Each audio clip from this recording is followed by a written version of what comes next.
Mesdames et messieurs, bienvenue à ce nouveau numéro de votre émission Pesa Makanisi.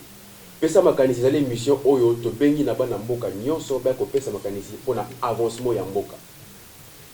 Tobengi ici ba docteur, Tobengi ici ba wewa, Tobengi ici ba chauffeur, ya taxi, bus, Bako Pesa Makanisi pour l'avancement ya Mboka na biso. Alors pour les lots, to réservé pour recevoir monsieur Jimmy Chilumba. Qui est M. Jimmy Chilumba? M. Jimmy Chilumba Azali, entrepreneur, Azali assistant à l'université pédagogique de Kinshasa, Azali en même temps président de l'université de réflexion. Beaucoup découvrir tout à l'heure. Alors, Kakane Azali Koloba, Bino ba o bozali na souci ya développement ya mboka na biso, boya kopé c'est la makanisi pour être ba autorité tant ba na biso, ba yo kabino pour bolaka ba yo kabino te. Monsieur Jimmy Chilumba, bonjour. Bonjour. Comment allez-vous?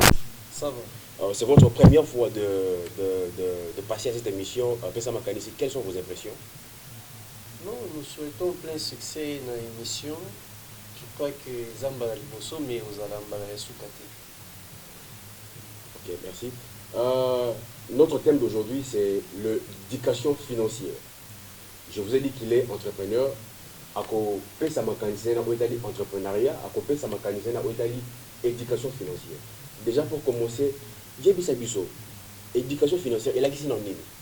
Éducation financière kaka ndenge olobi eza kombo moko bato mingi nanu ba mesani na ngote.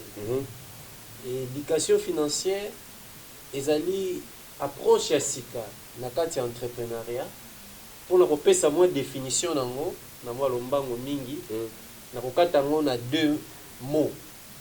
D'une part éducation, de l'autre part financière. Éducation est qu'on élever, qu'on former quelqu'un. Et puis financière, ils ont un lieu, ils ont un rapport nambongo. Alors, ce que je dis, les deux mots, ça initie comme on a qui est éducation, qu'on colle ça maille la mutu, makanisia mutu, na rapport na onyo se tali mbongo. C'est ainsi que, moi personnellement, j'ai défini ça l'éducation financière comme une manière de vivre ou bien une façon de savoir développer ses facultés intellectuelles, morales vis-à-vis de l'argent. Voilà, d'une manière un peu brève, on a collaboré sur l'éducation financière. Ça n'a rien à voir avec gestion financière aux étudiants à l'université. Voilà un peu sur l'éducation financière. Alors, Jimmy Chilumba, vous allez entrepreneur, il y a évolué dans le secteur nini d'entrepreneuriat. Entrepreneuriat, au biso to développement kalango makasi mingi ezali dans le secteur il y a formation. Il y a kopesa batu formation sur l'éducation financière. Mutu ayeba ndenge nini ya ko gérer mbongo na ye. Ndenge nini esengeli na ye asala pour que na moki oya gagnaka mais ayeba pe ko fulukisa ngo ekoma ebele. Voilà secteur oyo ONG nangai université de réflexion oyo to evraka dans le cadre il y a pour sensibiliser les jeunes les mamans pour que ba développer la faculté na bango intellectuelle par rapport ya mbongo parce que oko pesanga mwa maloba na kolisa mwa makanisi nanga côté wana nzambe tango asali mokili na sur base ya ba principe wana soki o respecter yango ozala mutu okendaka église ezala mutu okendaka église te oko réussir. Parmi les principes, on a na kati ya makomi et centre la Bible, misusu pe ezalité. Na kopeso enda kisamoko ya ba principe mo ndete eza na kati ya makomi. Tozui na Genèse 8 verset 33. Nzambe azako lobaka tant que la terre subsistera, la semaille, le moisson, l'été et l'hiver, et robandozalaka na moto. Engela kisake mutu ndenga vivaka à tout le temps. Arozalaka na tamoko mbongo ekoyela et ozalaka pe na tamoko arozalaka mpiaka. Mais comment gérer les deux moments? Tango nini mbongo ye na tango mbongo ye te ndenge nini esengeli se comporter. Okomona ke na même na histoire ya Bible Joseph ezali ndoto ya limbolelaki Pharaon après esaki tana na période ya vache maigre ndenge nini esengeli to se comporter par rapport ya période euti kosila ya vache grasse. Je crois que yango wana nde makanisi oyo tolinga kokabola na bato oyo nyonso bapusanaka na ONG na biso kolakisa bango ke eza na approche ya sika ya makambo etali mbongo. Mbongo pe eza na ba principe nango, mbongo pe eza na ba discipline nango oyo biso tolakisaka na bato. Voilà en quelque sorte oyo nakoki kolobela na oyo etali éducation financière. Ok. Vous allez entrepreneur. Est-ce que déjà au montant entreprise, parce que entrepreneur azan nani, c'est quoi un entrepreneur? Entrepreneur esengeli to kabola na moto aza commerçant na moto ba bengi entrepreneur. Bato mingi bakanisa ke soki aza commerçant ba bengi directement entrepreneur. Pona kokata lisusu mo wana na mukuse entreprendre, entrer et prendre. Na koti na zui. Donc eza initiative o moto abani na makanisi na ye eloko nini o na moni ezalaka te na sala pour que bato ba sepela ba ye ebele na eloko wana pe eloko wana ekende musika. Nde moto ba bengi entrepreneur. Moto azokoluka kobakisa na o ezalaka eloko asika pona bato nyonso to bafongola miso baluka koyeba. Expliquez-moi na terme simple. Na terme simple pour ba na biso ba comprendre. Entrepreneur. Ils ont mot en français. Voilà. Alors, tu l'as expliqué, on a lingala pour être entrepreneur azali nani. Ezali muto azoluka a changer environnement na ye, abakisa eloko asika na oyo ezalaki te pour que batu ba sepela pe ba mona bolamu ya oyo ye asali. Voilà un peu ndenge na koloba na tina ya entrepreneuriat. Nde omoni bisika wana pe mo ebimi entreprise. Donc compétence au mutazo en entrepreneuriat et keseni makasi na o mutaza kozwa na université. Na université ba wala kisayo ndeni ya ko développer capacité na yo ya mémoire ya ko retenir les kambu pendant longtemps. Ngana benga ka bango ba excuser ngai ke baza ba enregistrer. Donc aza ko enregistrer information mukolo examen mukolo interro à reproduire kaka o ye akangaki. Mais tandis qu'un entrepreneur eza muto tango a capter loko na cerveau na ye azui aluki ndenge nini ya ko bakisa auto bakana poto valeur ajoutée pour que tango akobimisango na miso batu ezui sens ya sika. Voilà un entrepreneur ndenge tozo questionisa ye akoza pe muto atanga to kwa muto atanga te mais muto tango nyonso to aza koluka eloko ezalaka boye ndeni to kosala boye pour que ebakisa moi eloko asika na o batu bayebi. Voilà monsieur journaliste on a koki koloba na tina ya entrepreneur. Et le connu les alliés qu'on différencier entre un entrepreneur d'un manager. Manager aza mutu oyo ba pesi ligne de conduite ke atambola ke omoni na ligne ndako na nga oyo ezalaka propre. Alors manager ya kobunda na kaka ke oyo balobi na ye wana esala mandenge wana ndako ezalaka propre. Mais un entrepreneur yetango amoni ndako oui eza propre mais est-ce que tokobakisa mwa ba fleur te po koma lisusu propre koleka? Est-ce que tokoluka te tolona ta mwa ba pelouse? Voilà différence entre manager na entrepreneur. Manager aza lokola muto azokumba mbwa. Arozela mona bisika nini mbwa azokende pour que yala kise nzela ma. Soka boni za malamu te abongisi. Mais un entrepreneur aza muto abimisaka banzela ya sika. O nanu batu basaleli te. Na pesa lisusu ndakisa mususu. Muto aza likolo nzete na muto aza na se. Muto aza na se o aza likolo nzete ko yebise te. Olingo panza nzela mais ko panza na direction te keba libulu eza wana keba mai ezali. Mais kata nzela na lolenge oyo pour que batu baleka ponga na likolo kuna nazomona nzete eza ko fonga makoto. Voilà, manager aza muto aza na se nzete ye azomona te oyo eza liboso. Mais tandis que un entrepreneur ye aza likolo nzete azomona musika. Voilà la différence entre manager na entrepreneur. Rôle na bango ezali nini au sein d'une entreprise. Rôle ya manager na rôle ya entrepreneur. Rôle ya manager eza koluka ko maintenir ba statu quo. Ba objectif o ba fixer que to lingi par exemple en année 2021 oyo na mois ya juillet to na mois ya août to luka ndenge ya ko réaliser recette ya $20,000. Mais tandis que un entrepreneur yaza wana pona koluka ko créer manière à ce ndeni to ko le kata 20,000 wana to kendo de là ya 30 40 70. Voilà la différence entre entrepreneur na manager. Manager yeba pese objectif yazo bundana ke eloko wana esala mandenge balobeli. Mais tandis que entrepreneur aza muto aye na ba idée ya sika to benga ba mingi ba leader moto aye na ba vision ya sika manager azali leader te azali leader mais dans sens moko un peu limité. OK, voilà, mais tandis qu'un entrepreneur aza moto azala na champ moko un peu plus vaste, ye azana ba nini moko limité te, ye azotala awa ndenge sinte nini to ko bakisa. Tandis qu'un manager aza moto nyonso ya osala déjà na test akobima au-delà ya ba test te. Mais un entrepreneur il y a qui n'a même au-delà du test risque même à violer même les tests, mais pour kaluka valeur ajoutée moko nini ko bakisa na entreprise. Est-ce que namboka na biso ba yimboka bazali na culture managériale?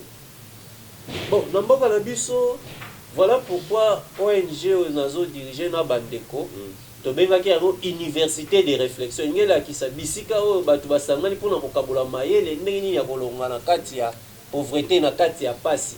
Alors mboka na biso nde na yebisaki on ebandeli ke mbongo ezana ba principe nango. L'argent a ses principes, mais principe eza universel ezali, mais eza pena ba principe mususu ezali local eza national. Boko za na mboka o eza na moins de 100 personnes, mboko eza na moins ya communauté ya 100 000 personnes, façon mbongo ko se comporter eza différent. Alors esengeli na mutu to la kisaye ndenge nini nanu esengeli na ya se comporter vis-à-vis na mbongo, parce que eza très important. Na mboka lokola ya RDC bato bazana culture ya épargne te. Mutu oyebiso o kutu na zwake ko karanga te, kaka ya obomba nde na ozwa wapi. Moi déjà culture wana quel que soit mbongo nyonso to arozwa na makasi ya ko épargner te, parce que ya yebi ke na zwaka mukie. A développer mentalité moko ke ngai foka basunga ngai. Vie wana lokola bonga a tout le temps mwana na nga ko bela na okima nano epa na ye. Eza déjà na niveau ya mental. Ya obiso to yebisa watu na cadre ya ba formation ke mbongo ezaka nano ba papier to contacter. Mbongo ezaka nano loko a liboso façon yo zo kanisa par rapport ya makambo ezo komela yo. Pe mbongo yaka juste ko bakisa eloko. Voilà pourquoi to lingi ko développer oyo ndenge président Fachi aza kolobela changement de mentalité, état de droit, ndenge nini esengeli batu ba changer mentalité. Biso to kanisi ki changement de mentalité ko ruta mingi na éducation financière. Tango mutu akoyekola le lenge nini esengeli na ye a changer façon na ye ya ko raisonner par rapport ya mbongo. Parce que soki nga na yo lelo ba pesi biso $100 $100. Après 6 mois, yo $100 na yo osai nango nini? Nga pe yanga $100 na sai nango nini? Okomona ndeko mususu azui $100 ake abani komela masanga lobi ya bipukela nga talara shimbo bipukela nga talara transport. Mais tandis que azui 100 azana boyebi to bengi éducation financière ayebi ke sa wana nyonso eza ya ngai te. 10% il faut na bomba yango pour lobby to yebi o yaka te. Mais supposons que après 6 mois tant ya zo bomba ka 10 na ye tant mwana akobela est-ce que akozala na difficulté à soigner? Mais tandis que ngana tozozwa kaka ba sandenge moko, mais yo ya yo nyonso ekena masanga oyo yo nyonso ekena makambo oyo to bengaka ba futilité. Voilà point de départ ya éducation financière bisika evandeli ko développer nanu mutu makanisi par rapport ya culture ya épargne. Ndenge dine sengeli mutu a se comporter ayebake azwa ya ebele azwa ya mukie, mais esengelaki na yayebake nyonso eza nanu ya kosalela te. Imprévu na vie olingo lingate eyaka. Olingo lingate mwana kobela, olingo lingate okokufela, olingo lingate makambo ekoya. Mais tango makambo eyaka nde bisika bayeba ko différencier mutu na mutu. Oyo likambo yeli omona lobi asali AVC, oyo likambo yeli mais quand même azo résister. Tout ça c'est dû à manque d'éducation financière. Soki mutu aza na éducation financière moko très élevé ndenge Robert Kiyosaki alobaka ngo un QI financier, c'est-à-dire coefficient intellectuel financier élevé, akozala na mayele ya koyeba ndenge nini ya koluka mbongo, mayele ya ndenge nini ya koyeba kobomba mbongo, na mayele ya koyeba ndenge nini ya kofulukisa mbongo. Parce que eza ba mayele misatu ekeseni. Mayele ya koyeba koluka mbongo mutu nyonso aza nango. Na musala osalaka oyebi ndenge ya koluka mbongo. Mais est-ce que oza na mayele ya koyeba ndenge ya kobatela mbongo tango ozwi yango po ekima yo te? Nde problème ebandi wana. Ndenge nini pe ozwi yango eke ekoma ebele lobi kuna atake ozangi, mais oyo yo so ozwaki wana esunga yo. Nde moni concept basala ya retraite ngela isake mutu asi akomi mukolo makasi na nzoto eza lisusu te, oyo nyonso ye asalaki tango azalaki na makasi na nzoto to bengaka active. nde ekobanda koliesa ye na ntango nzoto eza esu makasi te. Mais yo tala ntango ozalaki nanu makasi na nzoto obombaki combien po yango nde koya korattrape yo. C'est par là biso na éducation financière tolobaka na bato te proverbe oyo balobaka ke non rendez-vous na kibotata non rendez-vous ezalaka na kibompaka. Jimmy Chilumba, c'est la biso différence entre un don financier et un don financier et une aide financière. Donc expliquez un peu bana mboka ba comprendre yango. Donc ndenge ozoka kombona elobi donc eza eloko bapesi yo ya ofele. Mais tandis que aide eza eloko bapesi yo mais ntango mosusu mpe moto wana azozela yo ozongisela ye en contrepartie. Ntango mosusu ekozala mpe aide sous forme mpe ya crédit. Mais ntango mosusu mpe eza sans intérêt, ntango mosusu mpe na intérêt. Mais aide elingi elasaki na likambo oyo ozalaki nango ya makasi wana ntango obetaki porte oyo bafungolelaki yo porte mpona kolobaki voilà kende na mwana na hôpital na 2h du matin mpo mpe ozweli basoin. Voilà mpe différence oyo nakokolobela na oyo etali don na aide. Mais wana beaucoup plus tokokota na makambo eza académique tandis que biso ya biso vision eza kaka te ya bato oyo batanga ezala oyo atanga ezala oyo atanga te asimbaka mbongo esengeli na ye yeba ndenge ya kogere mbongo. Lolenge ya kogere mbongo wana nde tolobi bamayele wana misatu motu nyonso efo adevelope yango. Mayele ya koyeba koluka mbongo, mayele ya koyeba ndenge nini ya kobomba mbongo ekima yo te ntango ozwi yango, na mayele ya koyeba ndenge nini ya kofulukisa mbongo na nsima ya kozwa yango mpo ekima yo te. Voilà un peu oyo nakoki kolobela. Alors Jimmy Chilumba, betele biso lisolo ya ONG na yo kombo nango ezali le so oui ko rappeler yango Université de réflexion. IREF na mokuse. Betele biso lisolo na yango. Bon, lisolo nango ezali mwa molai na ntango oyo ekokoka kosilisa yango nyonso te mais mpona kozala mwa mokuse ezali eloko ebandi na nsima na ngai ntango na silisi classe. Baoyo bayebi classe lolenge nini ezalaka na mboka na biso eza te kosilisi classe nde mbala moko ozwi mosala nde bakaniselaki ngai navandisa nanu bandeko. Mpona nini mingi kati na biso tozosilisa classe misala eza te mingi kati na biso mpe na makoki ata ya kotanga yango bazozwa yango te. Mpona nini te tovanda toluka ndenge nini ya kokanisa autrement mpo lelo ata ozwi mosala bakofuta yo combien mbongo bakofuta yo eske kosunga yo ozwaka na bana misatu mine otinda bango na classe tina université okobanda ke salaire ekobima mokuse. Nasepelaka na ndeko na ngai moko ntango tozotanga ayebisi ngai ngai nalingaka salaire te mpo salaire eza montant moko na kozwa yango fixe. Mais tandis que lelo nakozala na mwana moko lobi nakokoma na bana mibale elingi elesaka charge ezomata. Mais ntango charge na ngai ezomata ifale mpe revenu na ngai mpe emata mais revenu na ngai etikali fixe. Donc voilà l'ensemble ya bamakambo wana nde etindaki ngai nasangisa bandeko na ngai nalobala bango tochange lolenge ya kokanisa. Soki ozeli kaka fonction publique ozeli kaka oyo te banome ngai eza nango mpe malamu. Mais kasi mbongo yo okozwa eske oza sike kokoka kosunga yo na babesoin oyo nyonso tu yo kozala nango mposa mpo lelo na kisasa bato baza kaka na makanisi ke nazwa matricule te batya ngai na poste boye batya ngai na cabinet batya ngai na boye nyonso tu wana ekendaka cabinet lelo toyebi ekweyaka. Mais nini yo kotikala nango yango tobengi bajeune baya mingi na kati ya entrepreneuriat mpo mbongo oyo okozwa lelo okozwa 10 000 osali affaire mosusu ozwi 11 000 ozwi 12 000 mbongo ezo varier par rapport à activité yo. Alors ceux qui te comprennent bien vous allez être coach financier alors. Oui, napesaka oyo nyonso tu nazoba eza na cadre bato bengaka mingi ba coaching financier, c'est-à-dire kokabwana bato mayele par rapport na oyo nyonso tu etali mbongo. Alors biso toluki te tokende na bamakanisi ya kolobaka ba français milai po ba mama mpe balandaka biso baza nango besoin. Okomona mama mosusu aye kozwa niongo aza na posa ya mbongo mais kasi mbongo yango azosala nango nini po akende nango kofutela mwana classe. Oh mbongo ya niongo eza mbongo bafutelaka mwana classe te. Mbongo ya niongo eza mbongo bamemelaka mwana na hôpital te. Mbongo ya niongo eza mbongo batiaka na commerce pour ke ebota oyo na lopoto tobengi investir.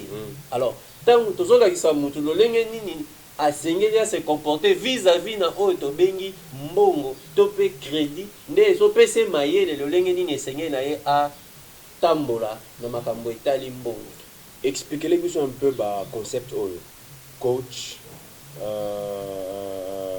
entrepreneur comme mentor. Mentor banana na oyo soko mentor eza beaucoup plus moto oyo ozwi lokola idéal na yo otalaki lolenge a évoluer otalaki lolenge nini ye a réussir na vie obandi oluka copier ye. Alors yoza na voilà. Alors nako répondre na yo si mabena si sananu et puis tozala coach eza muto azala wala enseignant ndenga na sio naza enseignant na université pédagogique nationale c'est-à-dire que nazo la kisa ba étudiant sciences économiques omoni wana ba robeka ngape coach pona nazo coacher nazo tangisa coach eza momoko eza na anglais ngela kisa ka entraîneur tandis que oyo muso solo baki entrepreneur eza muto oyo azala ba idée tout comme ko coacher yo te mais ye ba idée ne azo lukande ko kisama akobundana na lolenge nyonso même si il faudrait beta makolo pour que kaka ya ye projet wana réussir nde otobengi entrepreneur. Alors pona kozonga na mentor tango tulinga mentor na ngai za nani ngai tango na bandi entrepreneuriat sika muto mingi livre na ye bande ko impressionner ngai po tango azoloba ezali ko ndete azolobela ngai ezaki Robert Kiyosaki.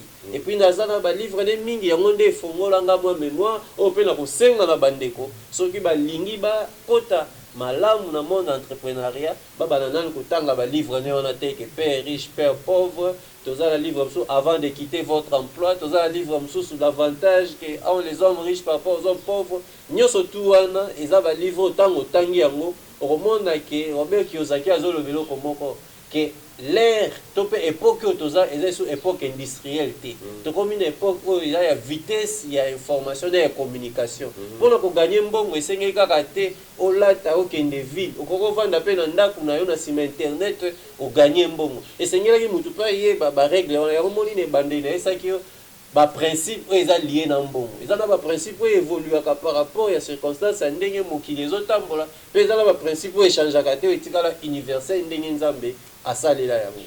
Voilà. Donc si je comprends bien yo zali coach parce que balobaka moto zali komi benga entrepreneur esengeli pe azala l'entreprise donc esengeli mutango aza déjà à monter peu entreprise. Alors tonto yeba est-ce que déjà au montant entreprise au montant plutôt entreprise est-ce que soit ozaka ka coach na université tonto to ndengeni expliquer peu bana mboka ba comprendre côté wana. Merci beaucoup pour la mutuna na yo.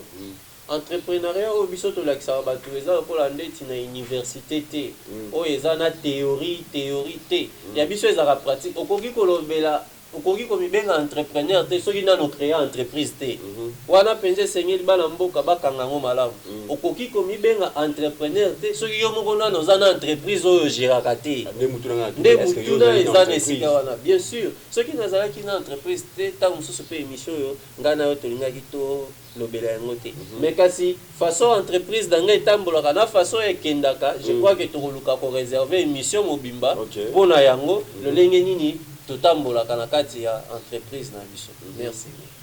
Ba différence nini o ko pesa ya ba sorte entrepreneuriat différentes sortes ya entrepreneuriat entrepreneuriat sont bi différentes sortes ezaka par rapport ya capital au mutazo détenir pour na a lancer idée o ya za na ona mutu pour projet za tanga combien on a papier mais tant eza na makanisi na eza idée alors tango yo zo bundana que idée na yo wana et c'est réalisé nde siko to bato classé au côté nini par rapport ya capital ya mbongo oyo yo za ko linga ko investir pour que o gagner. Est-ce que moi na mai aza entrepreneur moteki mai mais pourquoi pas to benga entrepreneur oui wazali entrepreneur mais pourquoi pas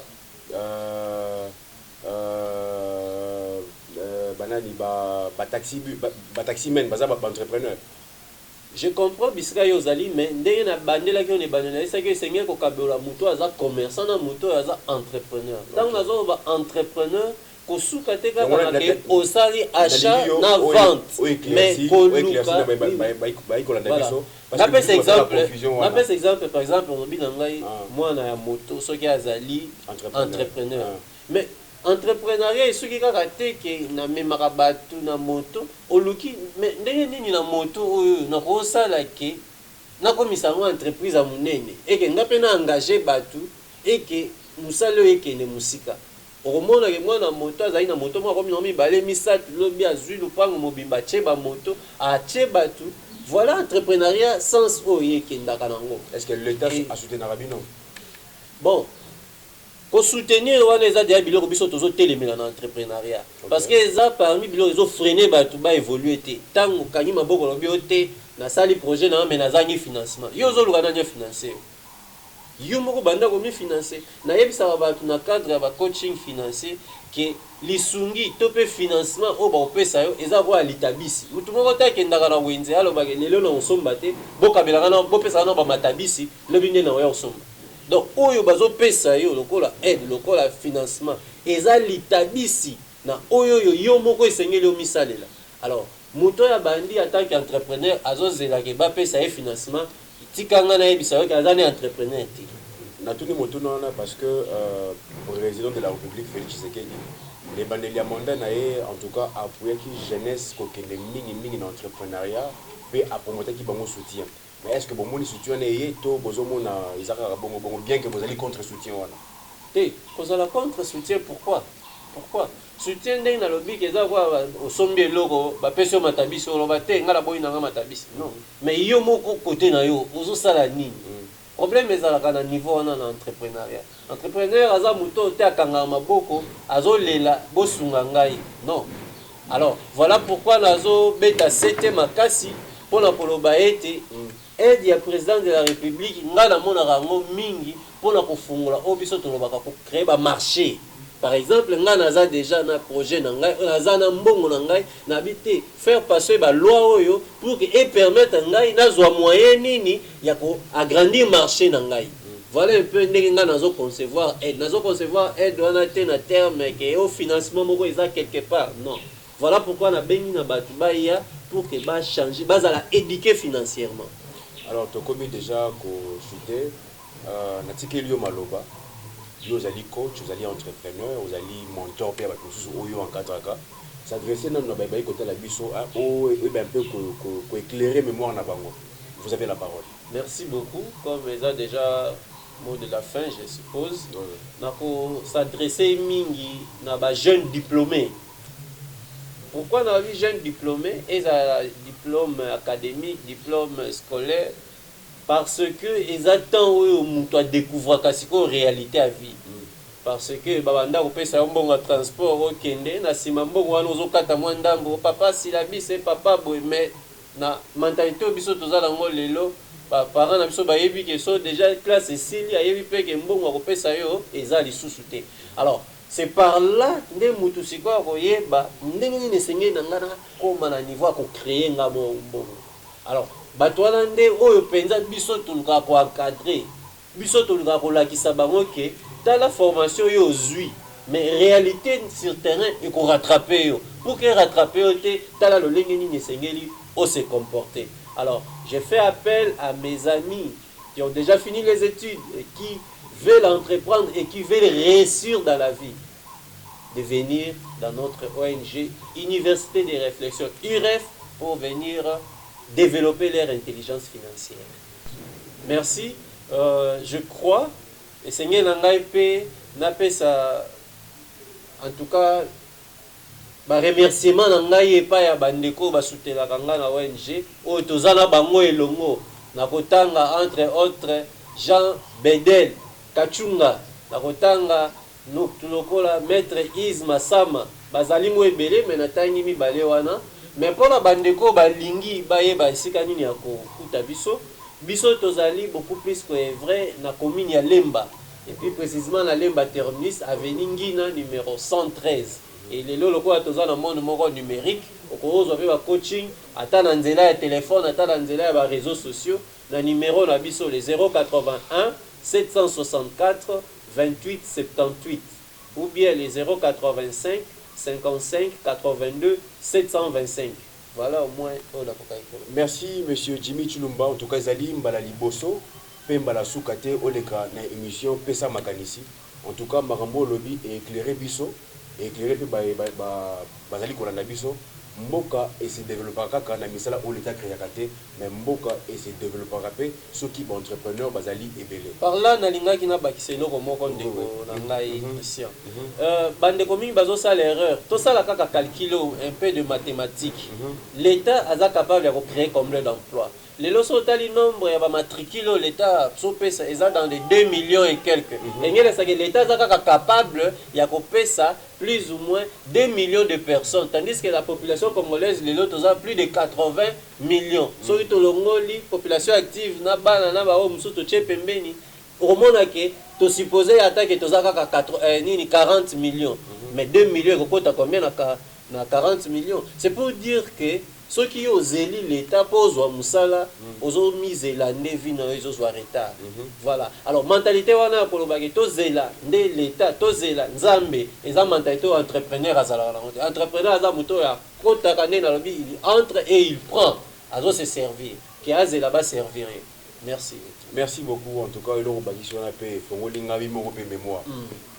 Fidèles téléspectateurs, c'est par ici que nous bouclons cette émission. Mais avant de boucler, je salue l'équipe qui m'a accompagné, l'équipe de Regini TV. Je salue M. Jean-Louis, je salue Jean-Louis Lusanga, je salue Chandra Kamanda. En tout cas, merci Mingi pour Nyonso, Nzamba Pambolabino, à suivre au prochain numéro.